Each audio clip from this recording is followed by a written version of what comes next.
আমাদের ঈমান, এটাই হলো আমাদের আকীদা, এটাই হলো আল্লাহর প্রতি তাওয়াক্কুল আর বিশ্বাস, যে আমি নিজেকে হেফাজত করার জন্য, নিজেকে রক্ষা করার জন্য যাবতীয় সরঞ্জাম যা আছে সব গ্রহণ করব, সব পদক্ষেপ নিব। আর বাঁচাবে কে? বাঁচাবে কে? পদক্ষেপ গ্রহণ করার পরেও মানুষ মরে কিনা? মরে না। আবার কোনোই পদক্ষেপ গ্রহণ করে না, তাও বাচ্চা থাকে কিনা? বাঁচার জন্য মানুষ কোটি টাকা খরচ করে দেশ থেকে বিদেশে যায়, আল্লাহ তারে মাইরা ফেলায়। আবার কত মানুষ টাকার অভাবে চিকিৎসা করতে পারে না, রাস্তার কিনারায় পড়ে থেকে পাও পয়সা অর্ধেক খুলে পড়ে গেছে, গা কানে পোকা, শরীরে পোকা, মাথায় পোকা, সবখানে পোকা, তারপরে বাইসা আছে, থাকে কিনা? অতএব এই পদক্ষেপ গ্রহণ করলেই মানুষ বাইসা থাকবে, আর না করলেই মরে যাবে, এমনটা বিষয় নেই। বাঁচা মরার মালিককে আল্লাহ।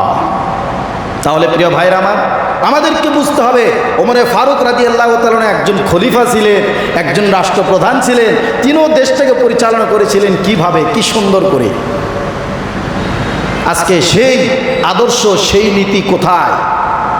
আল্লাহ পাক এই জন্যই বলতেছে, আমি আল্লাহ তাআলাকে ভয় করো, ভয় করো আর বিবেককে কাজে লাগাও। বিবেক কাজে লাগাইতে পারলে তোমার বিবেক তোমাকে বলবে এইটা খারাপ আর এইটা ভালো, তখন তুমি খারাপ থেকে নিজেকে বিরত রাখবা আর ভালো কাজটা বেশি বেশি করবা। দেখেন, এই বিবেকটা যদি আমাদের ভিতরে থাকতো, তাহলে দেশের ভিতরে এত হাঙ্গামা, এত অশৃঙ্খলা, এত উশৃঙ্খলা, এত সব বিভিন্ন ধরনের তোলপাড়, এগুলো কিছুই থাকতো না।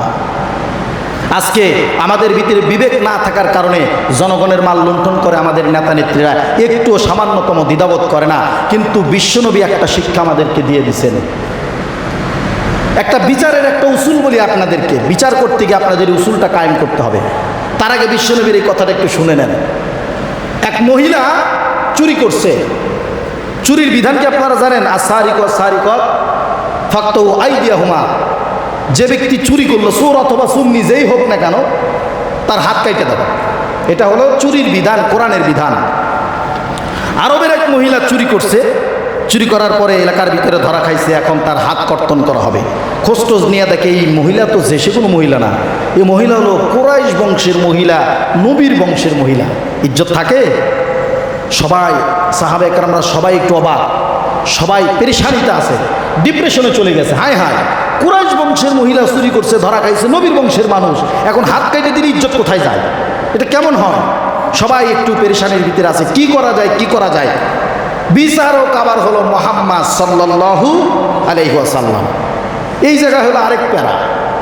মুহাম্মদ সাল্লাল্লাহু আলাইহি ওয়াসাল্লাম উনি বিচারক, তাহলে বিচারিকে এদিক সেদিক হওয়ার কোনো সম্ভাবনা আছে? আছে কোনো সম্ভাবনা? তো উনি বিচার করবে। এখন সাহাবা একরামরা চিন্তা করতে, হাত তো কাইটা ফেলাবে, কিন্তু কুরাইশ বংশের মহিলার যদি হাত কাটা যায় তাহলে ইজ্জত তো আর থাকে না, কি করা যায়? এখন কইতেছে, তুমি যে একটু কও না, আরেকজন তুমি একটু কও, নবীরে গিয়ে একটু কও। হ্যাঁ, আবার তুমি কইয়া পারো না, তুমি যাও। এইভাবে একজন আরেকজনের ঠেলাঠেলি করতে, যাও একটু নবীর কাছে গিয়ে বিষয়টা বলো যে এই মহিলাটা কুরাইশ বংশের মহিলা, বিচারটা যেন একটু শিথিল করা হয়। কেউ বলতে পারে না। তো বিশ্বনবীর একজন পালক পুত্র ছিল, নাম হলো জায়েদ। নাম কি তার? জায়েদ ইবনে হারেসা। এই জায়েদের ঘরে একটা পুত্র ছিল, ছোট্ট বাচ্চা। সবাই মিলে যুক্তি পরামর্শ করে, জুরি মিল কইরা ওই ছোট্ট বাচ্চাটারে বলছে, তুমি গিয়ে তোমার নানার কাছে এই কথা বলে কইবা। তো বিশ্বনবী মসজিদ নববীর ভিতরে বসা, এই বিশ্বনবীর পালক পুত্রের ছেলে এই ছোট্ট বাচ্চা গিয়া বিশ্বনবীর পায়ের উপরে দুই পা দুই দিকে ছাইড়ে দিয়ে বিশ্বনবীর সামনে মুখ করে এরকম গলা ধরে বসে বসে, নানার দাদার নাতির সম্পর্ক